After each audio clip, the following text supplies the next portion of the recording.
Hello दोस्तों, आज हम पढ़ने वाले हैं यूपी टेट इंग्लिश में पार्ट ऑफ स्पीच के अंतर्गत द वर्ब और काइंड ऑफ वर्ब।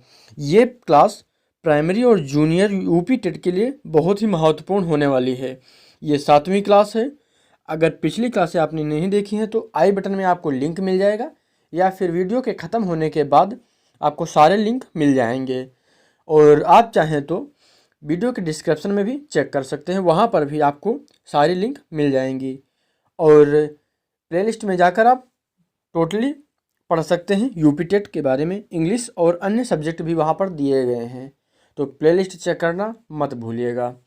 तो चलिए वीडियो को शुरू करते हैं। अगर आप चैनल पर नए हैं तो सब्सक्राइब जरूर करिएगा। तो हम देख लेते हैं द वर्ब। क्या हो जाएगा? The verb. पहले हम इसकी परिभाषा देख लेते हैं। A verb is a word. A verb is a word used to say something about a person, place और थिंग। थिंग जो इसमें वे शब्द जो किसी कार्य के करने या होने का बोध कराते हैं वे वर्ब कहलाते हैं, क्रिया कही जाती हैं। तो इसे आप देख सकते हैं। अब हम इसका उदाहरण देख लेते हैं। जैसे क्या हो जाएगा? I read a book. I read a book तो क्या हो जाएगा? और आगे देखते हैं। Rohit writes a letter. Rohit writes a letter. Rohit is a doctor. यहाँ पर अगर हम बात करें तो पहले क्या हो जाएगा? रेड, फिर रेड के बाद आई रीड ए बुक, उसके बाद राइट्स और इज, ये तीन जो हैं ये यहाँ पर क्रियाएं हो जाएंगी, वर्ब हो जाएंगी। क्या हो जाएंगी? वर्ब हो जाएंगी। रेड, राइट्स और इज यहाँ पर वर्ब हो जाएंगी, क्रिया हो जाएंगी। आगे हम देख लेते हैं kinds of verb. Kind of verb हो जाएंगे। तो काइंड्स ऑफ वर्ब में क्या होगा?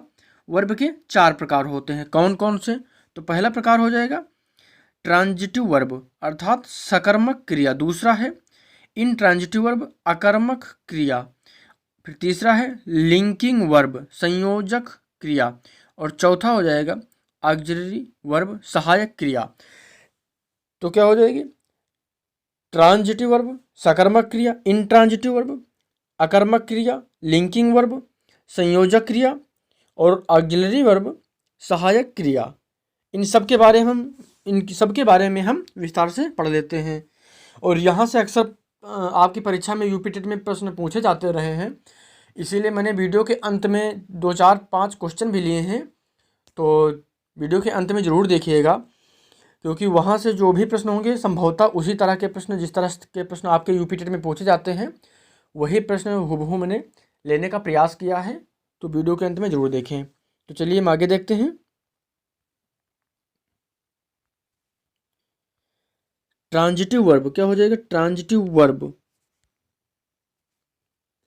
तो इसमें क्या होगा? जिस क्रिया का प्रभाव अपने कर्ता पर ही समाप्त ना होकर किसी अन्य व्यक्ति या वस्तु पर पड़ता है, अर्थात जिसका ऑब्जेक्ट होता है, उसे ट्रांजिटिव वर्ब कहते हैं, सकर्मक क्रिया कहते हैं। जैसे राखी सिंग्स ए सॉन्ग और रवि रोट ए लेटर।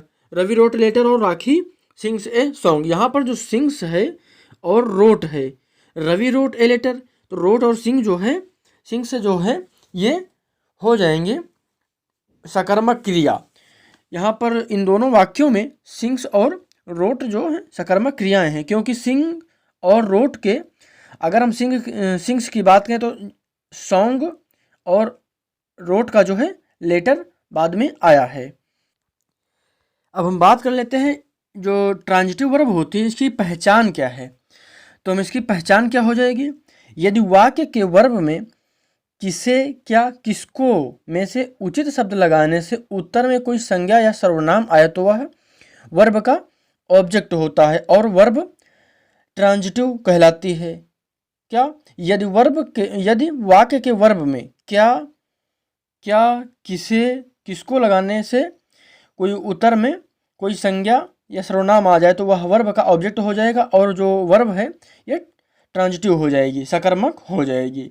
ठीक है। अब हम देख लेते हैं इनट्रांजिटिव क्या हो जाएगा?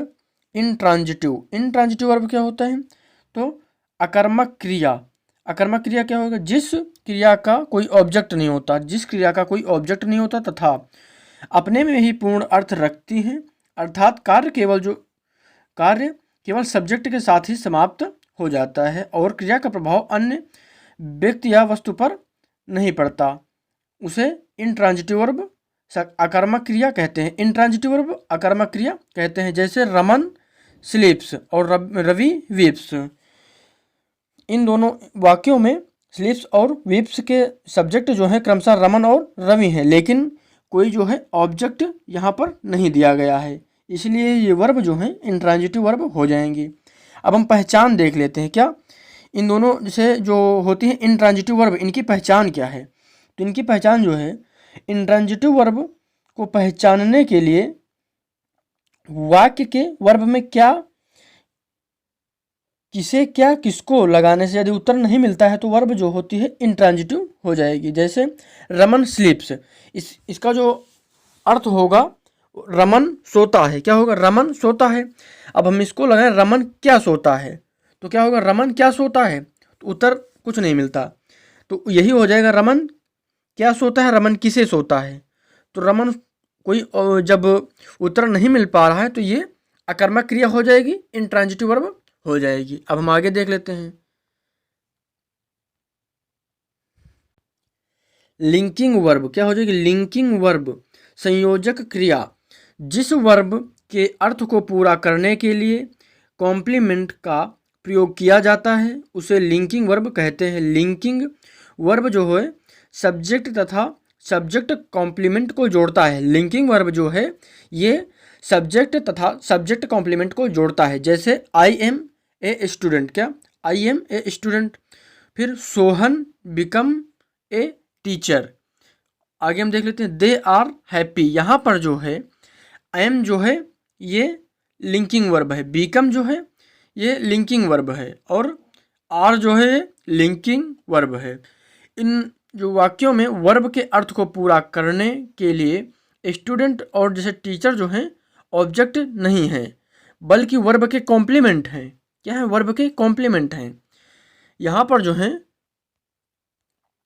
स्टूडेंट क्या क्या हो जाएगा? स्टूडेंट जो है और टीचर जो हैं ये वाक्य के जो हैं कॉम्प्लीमेंट हैं, ये कॉम्प्लीमेंट हैं।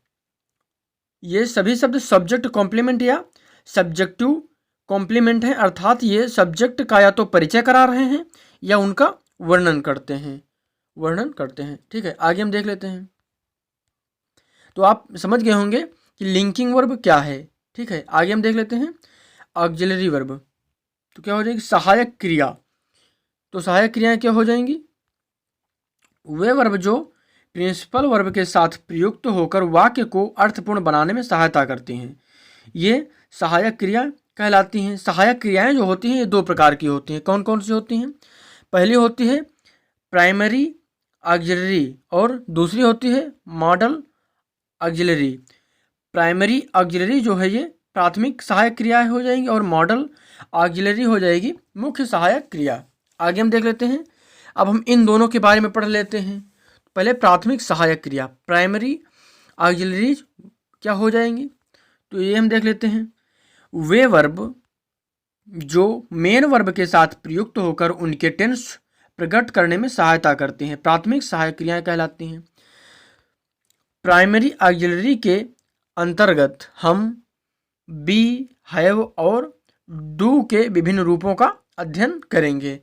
तो हम प्राइमरी ऑक्सिलरी अर्थात प्राथमिक सहायक क्रियाओं के अंतर्गत बी, हैव और डू के सभी रूपों का अध्ययन करेंगे। तो चलिए आगे हम देख लेते हैं। अभी तक अगर लाइक नहीं किया तो लाइक करें और चैनल को सब्सक्राइब करना मत भूलिएगा। और चैनल को सब्सक्राइब करने के बाद बगल में दिख रहे बेल को प्रेस करने के बाद ऑल पर क्लिक करें ताकि आपको सारे वीडियोज़ की नोटिफिकेशन मिलती रहें। आगे हम देख लेते हैं बी का प्रयोग। क्या हो जाएगा? बी का प्रयोग, यूज ऑफ बी। तो इसके अंतर्गत हम देखेंगे इज, एम, आर, वाज और वेयर। तो इज, एम, आर का प्रयोग हेल्पिंग वर्ब के रूप में प्रेजेंट कॉन्टिन्यूअस टेंस बनाने में और वाज तथा वेयर का प्रयोग पास्ट कॉन्टिन्यूअस टेंस बनाने में तथा पैसिव वॉइस बनाने में इन सभी का प्रयोग किया जाता है। जैसे हम देख लेते हैं, पहला वाक्य है आई एम हेल्पिंग यू, तो ये प्रेजेंट कॉन्टिन्यूअस का टेंस है। और जो दूसरा है ही वाज प्लेइंग फुटबॉल, ये पास्ट कॉन्टिन्यूअस का हो जाएगा। और जो पैसिव वॉइस है I am loved by him, I am loved by him, ये पैसिव वॉइस हो जाएगा। एम जो है यहाँ पर जो एम है, एम का प्रयोग जो हुआ है प्रेजेंट कॉन्टिन्यूअस में हुआ है, वाज का प्रयोग हुआ है पास्ट कॉन्टिन्यूअस में, और यहाँ पर एम का प्रयोग हुआ है पैसिव वॉइस में। ठीक है, आगे हम देख लेते हैं। यहाँ पर महत्वपूर्ण बिंदु दिया गया है, आप चाहे तो नोट कर सकते हैं और चाहे तो स्क्रीनशॉट ले सकते हैं। ये जो भी क्लास में दे रहा हूँ प्रयास ये करिएगा इसका नोट्स बना लीजिएगा। और आगे हम देखते हैं, कॉन्टिन्यूअस टेंस बनाते समय बी के रूपों का प्रयोग मेन वर्ब की आईएनजी फॉर्म के साथ किया जाता है। जैसे I am helping you, I am helping you, तो यहाँ पर बी का जो रूप है एम है और आईएनजी फॉर्म क्या हो जाएगा मेन वर्ब की, मेन वर्ब क्या है हेल्प, और उसकी जो आईएनजी हेल्पिंग हो जाएगा हेल्पिंग यू। ठीक है, आगे हम देखते हैं, पैसिव वॉइस बनाते समय बी के रूपों का प्रयोग मेन वर्ब की थर्ड फॉर्म के साथ किया जाता है। पैसिव वॉइस बनाते समय बी के जो रूप होगा उसके साथ थर्ड फॉर्म प्रयोग किया जाएगा मेन वर्ब की। जैसे आई और एम जो है बी का रूप हो जाएगा और मेन वर्ब है लव, और लव का जो थर्ड फॉर्म हो जाएगा लव्ड। ठीक है, आगे हम देखते हैं, जब is am are was were का प्रयोग मेन वर्ब के रूप में किया जाता है तो इन्हें लिंकिंग वर्ब्स कहते हैं, और जब इनका प्रयोग हेल्पिंग वर्ब के रूप में किया जाता है तो इन्हें ऑक्सिलरी वर्ब कहा जाता है। जैसे ही इज ए टीचर, तो ये है linking verb, he is teaching me, तो ये ऑक्सिलरी वर्ब हो जाएगी। ठीक है, आगे हम देख लेते हैं, ये आपको समझ में आया गया ना क्या कब होगा ये लिंकिंग वर्ब, जब is am are was were का प्रयोग मेन वर्ब के रूप में किया जाता है तो लिंकिंग हो जाएगा, मेन वर्ब जब है तो ये लिंकिंग हो जाएगा, और अगर इनका प्रयोग हेल्पिंग वर्ब के रूप में किया जाता है तो ये ऑक्सिलरी वर्ब हो जाएंगी। ठीक है, आगे हम देख लेते हैं, हैव का प्रयोग क्या हो जाएगा, हैव का प्रयोग, तो यहाँ पर हैव देख लेते हैं, यूज ऑफ हैव, इसके अंतर्गत क्या हो जाएगी, हैज हैव और हैड, क्या हो जाएगा हैज हैव और हैड। हैज तथा हैव तथा हैज का प्रयोग हेल्पिंग वर्ब के रूप में, हेल्पिंग वर्ब्स के रूप में प्रेजेंट परफेक्ट टेंस बनाने में तथा हैड का प्रयोग पास्ट परफेक्ट टेंस बनाने में किया जाता है। जैसे I have done my work, I have done my work. और आगे जो वाक्य है he has gone to the market, और लास्ट है they had reached the station, तो क्या हो जाएगा यहाँ पर हैज हैव हैज और हैड का प्रयोग हुआ है। तो यहाँ पर अगर हम वाक्य की बात करें तो कौन सा वाक्य है, फर्स्ट है प्रेजेंट परफेक्ट और सेकंड है प्रेजेंट परफेक्ट, और जो थर्ड है ये है पास्ट परफेक्ट टेंस। ठीक है, ये पास्ट परफेक्ट, प्रेजेंट परफेक्ट और प्रेजेंट परफेक्ट। ठीक है, आगे हम देख लेते हैं, डू का प्रयोग यूज ऑफ डू का प्रयोग हो जाएगा, इसके अंतर्गत डू डज डिड का प्रयोग हम देख लेते हैं। तो डू के ही रूप है डज और डिड, डू के ही रूप है डज और डिड। डू के रूपों का प्रयोग प्रेजेंट इंडेफिनिट टेंस जिसे सिंपल प्रेजेंट कहा जाता है, और past indefinite tense simple past tense के इंट्रोगेटिव और निगेटिव वाक्य बनाने में किया जाता है। डू डज और डिड का प्रयोग सिंगुलर और प्लूरल सब्जेक्ट के साथ अलग अलग होता है। तो इसका हम उदाहरण देख लेते हैं, तो क्या हो जाएगा, do you want this pen, तो आगे देखते हैं, he does not play, he did not tell a lie. ठीक है, आगे हम देख लेते हैं,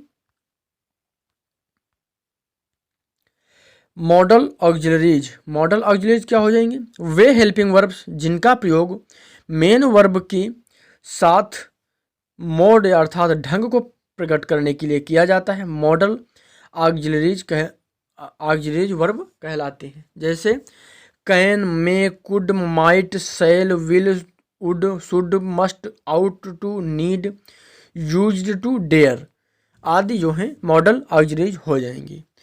तो अब हम इन सब के बारे में पढ़ लेते हैं। Can, may, could, might, shall, will, would, should, must, ought to, need, used to, dare इन सब के बारे में हम अब पढ़ने वाले हैं।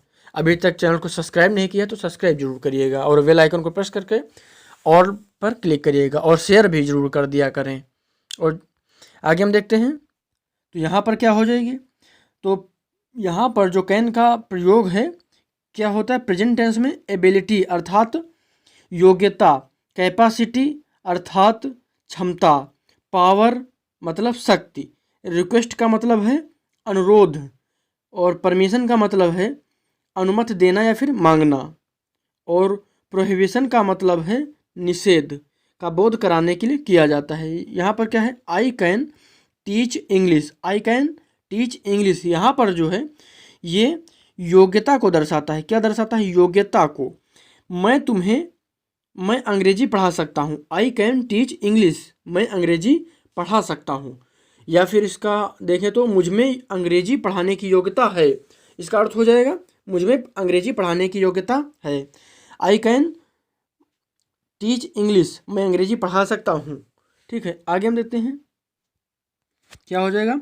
मे का प्रयोग, मे का प्रयोग यूज ऑफ मे, मे का प्रयोग प्रेजेंट टेंस में पॉसिबिलिटी अर्थात पॉसिबिलिटी का मतलब हो जाएगा संभावना, परमिशन अर्थात अनुमति देने या फिर लेने के लिए, पर्पज, पर्पज का मतलब हो जाएगा उद्देश्य, विश का मतलब हो जाएगा इच्छा या आशीर्वाद, के भावों को प्रकट करने के लिए किया जाता है। जैसे अगर हम इसमें देखें तो it may rain today, it may rain today, आज वर्षा होने की संभावना है या फिर आज वर्षा हो सकती है। आगे हम देखते हैं मे आई कम इन, मे आई कम इन, क्या मैं अंदर आ सकता हूँ, ये अनुमति ले रहे हैं। आगे हम देखते हैं he works hard so that he may pass, he works hard so that he may pass, इसका क्या अर्थ हो जाएगा, वह कठिन परिश्रम करता है ताकि वह पास हो जाए। ये पर्पज है, उद्देश्य है, पास होने का उद्देश्य है यहाँ पर, इसीलिए वो मेहनत कर रहा है ताकि वो पास हो जाए। आगे हम देख लेते हैं कुड का प्रयोग, क्या हो जाएगा, कुड का प्रयोग, कुड का प्रयोग देख लेते हैं। कैन का पास्ट टेंस है कुड, इसका अर्थ होता है सका या सका था। कुड के प्रयोग से पावर, एबिलिटी, परमिशन, पॉसिबिलिटी का बोध होता है। जैसे he could teach you English, he could teach you English, वह तुम्हें अंग्रेजी पढ़ा सकता है, वह तुम्हें अंग्रेजी पढ़ा सकता है।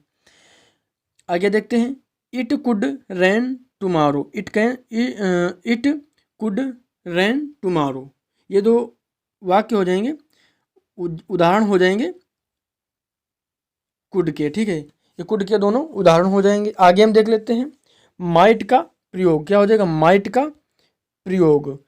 तो माइट का प्रयोग हम देख लेते हैं। मे का जो पास्ट टेंस है ये है माइट, क्या है, माइट, जिसका उद्देश्य सामान्यतः पास्ट टेंस में संभावना, उद्देश्य इच्छा सुझाव के लिए किया जाता है। जैसे your brother might become an doctor, क्या, your brother might become an doctor, तुम्हारा बड़ा भाई डॉक्टर हो सकता था, तुम्हारा भाई डॉक्टर हो सकता था, तुम्हारा भाई डॉक्टर हो सकता था। आगे देखते हैं I hope that he might succeed, मैं आशा करता हूँ कि वह सफल हो जाए। मैं होप्ड आशा करता हूँ, दैट कि वह माइट सक्सीड सफल हो जाए। आगे हम देख लेते हैं तो क्या हो जाएगा, सेल, सेल का प्रयोग हो जाएगा यूज ऑफ सेल, सेल का प्रयोग फ्यूचर इंडेफिनिट टेंस में फर्स्ट पर्सन आई और वी के साथ, आई और वी के साथ साधारण भविष्य प्रकट करने में, सिंपल फ्यूचर साधारण भविष्य प्रकट करने में, तथा सेकेंड पर्सन यू व थर्ड पर्सन ही सी दे व किसी नाउन के साथ promise, necessity, determination, command, threat के लिए किया जाता है। तो यहाँ पर जो लिखा हुआ है आई शैल गो टू स्कूल, यहाँ पर जो मी आ गया है ये नहीं होगा, यहाँ पे मी को आप काट देंगे। I shall go to school. और दूसरा वाक्य है we shall not sing, we shall not sing. तो यहाँ पर मी को आप कैंसिल कर देंगे, I shall go to school और वी शैल नॉट सिंग। आगे हम देख लेते हैं विल का प्रयोग। विल का प्रयोग क्या हो जाएगा? Use of will, use of will. Will का प्रयोग फ्यूचर इंडेफिनिट टेंस में, फ्यूचर इंडेफिनिट टेंस में, साधारण भविष्य काल सिंपल फ्यूचर टेंस में और थर्ड पर्सन के कर्ताओं के साथ होता है। जो विल का प्रयोग है ये फ्यूचर इंडेफिनिट टेंस में, सेकंड और थर्ड पर्सन के कर्ताओं के साथ होता है। विल के प्रयोग से परमिशन, डिटर्मिनेशन, इच्छा, धमकी आदि का बोध होता है। क्या होता है? प्रोमिस, डिटर्मिनेशन, इच्छा, धमकी आदि का बोध होता है। जैसे you will go to Kanpur, you will go to Kanpur, और we will help you, we will help you. आगे हम देख लेते हैं वुड का प्रयोग, यूज्ड ऑफ वुड। विल का जो पास्ट टेंस है ये वुड है। क्या है? पास्ट जो टेंस है वुड है। किसका? विल का। इसका प्रयोग जो है रिपोर्टिंग वर्ब में पास्ट टेंस में हो, रिपोर्टिंग वर्ब पास्ट टेंस में है अगर, तो रिपोर्टेड स्पीच में आए हुए विल को इनडायरेक्ट बनाते समय वुड में बदल देते हैं। क्या करते हैं? रिपोर्टिंग वर्ब अगर पास्ट टेंस में है तो रिपोर्टेड स्पीच में जो विल आता है इसको वुड में बदल देते हैं। ठीक है, जैसे हम उदाहरण देख लेते हैं। They said the English teacher will not teach on Monday. तो क्या हो जाएगा? They said that the English teacher. तो यहाँ पर जो विल आया है इसको वुड में बदल दिया जाएगा और हो जाएगा नॉट टीच ऑन मंडे। ठीक है, तो यहाँ पर जो आया था विल, इसका वुड में परिवर्तन हो गया है, बदल दिया गया है विल को वुड में। आगे हम देख लेते हैं वुड क्या हो जाएगा? शुड का प्रयोग, यूज ऑफ शुड। तो क्या हो जाएगा? Use of should. इसको हम देख लेते हैं। अगर रिपोर्टिंग वर्ब का कर्ता फर्स्ट पर्सन का है और रिपोर्टेड वर्ब पास्ट टेंस में है, क्या पास्ट टेंस में है, तो रिपोर्टेड स्पीच में आए हुए सेल को इनडायरेक्ट बनाते समय क्या कर देंगे? शुड में बदल देंगे। क्या कर देंगे? शुड में बदल देंगे। जैसे आई सेल, क्या आई सेड, क्या हो जाएगा? I shall go to Kanpur. I shall go to Kanpur. तो यहाँ पर क्या हो जाएगा? I said that, I should हो जाएगा सेल का हो जाएगा should. I shall go to Kanpur तो हो जाएगा इसका, जब हम इनडायरेक्ट बनाएंगे तो I should go to Kanpur. क्या हो जाएगा? I should go to Kanpur. आगे हम देखते हैं।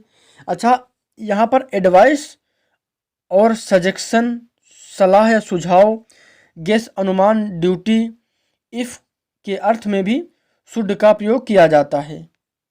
ठीक है, इसमें भी शुड का प्रयोग किया जाता है। एडवाइस सजेशन हो जाएगा और सलाह या अनुमति। गेस का मतलब क्या हो जाएगा? अनुमान। ड्यूटी मतलब कर्तव्य। इफ के अर्थ में भी शुड का प्रयोग किया जाता है। जैसे he should go to temple every day. यहाँ पर एक सुझाव दिया गया है, he should go to temple every day, हमें मंदिर प्रतिदिन जाना चाहिए। आगे हम देखते हैं क्या हो जाएगा? मस्ट का प्रयोग, यूज ऑफ मस्ट। जब किसी कार्य को अवश्य करने के लिए कहा जाए तब मस्ट का प्रयोग किया जाता है। इसका प्रयोग प्रेजेंट और फ्यूचर टेंस में होता है। मस्ट के प्रयोग से आवश्यकता या कर्तव्य, दृढ़ निश्चय, अनिवार्यता और विश्वास आदि का बोध होता है। जैसे उदाहरण देख लेते हैं। We must reach school in time.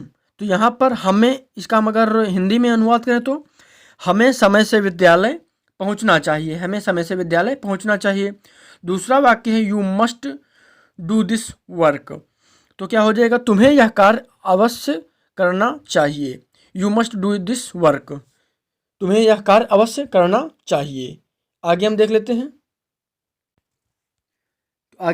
हैं, आउट टू का प्रयोग। आउट टू का मतलब क्या हो जाएगा, यूज्ड ऑफ आउट टू। आगे हम देखते हैं, मस्ट की तरह इसमें भी नैतिक कर्तव्य या अच्छी सलाह का प्रदर्शन होता है, परंतु आउट टू मस्ट की अपेक्षा कम बल प्रदान करता है।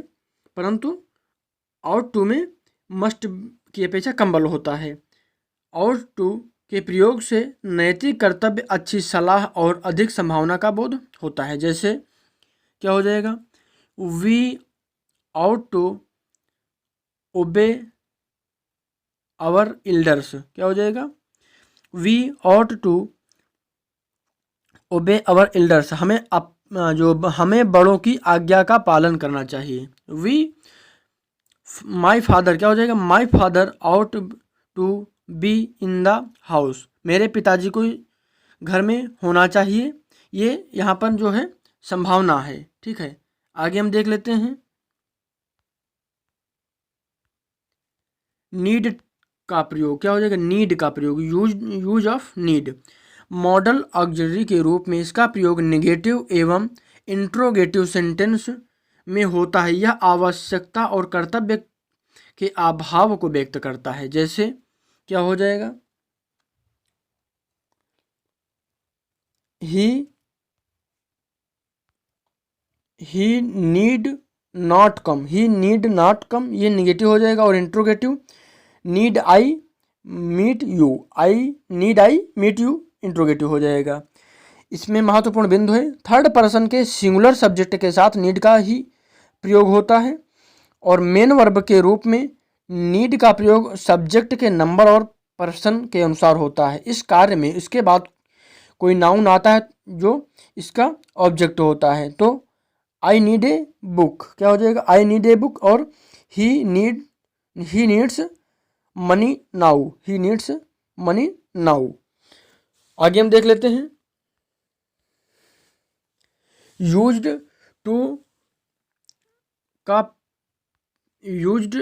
प्रयोग, यूज ऑफ यूज्ड टू का प्रयोग भूतकाल की आदत दिखाने के लिए होता है। जैसे she used to walk in the morning daily, क्या हो जाएगा, she used to walk in the morning daily. अब हम कुछ महत्वपूर्ण प्रश्नों को देख लेते हैं, इम्पोर्टेंट क्वेश्चन को देख लेते हैं। जैसे पहला प्रश्न है, which of the following sentence has a transitive verb, she walks in the morning daily, he is running very fast, she writes well, I killed a snake last night. ये 4 विकल्प दिए गए हैं, आपको सही उत्तर देना है।